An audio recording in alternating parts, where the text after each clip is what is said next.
We've got a delicious game day or holiday snack on deck for you today. This is street corn dip, and we're getting it done on our Lone Star Grill's beautiful and versatile El Patron.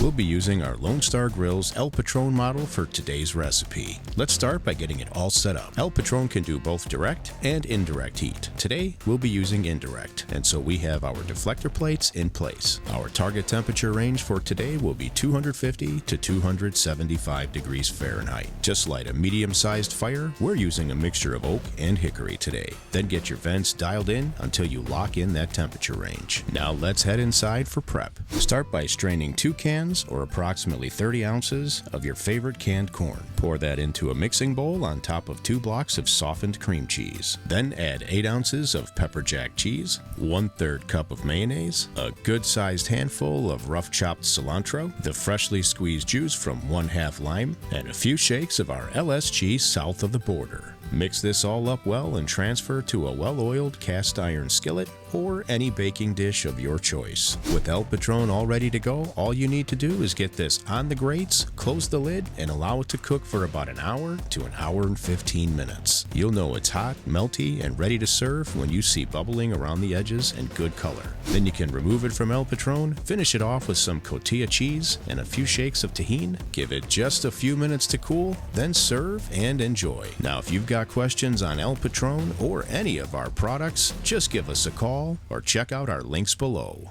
We'll see you on the next one.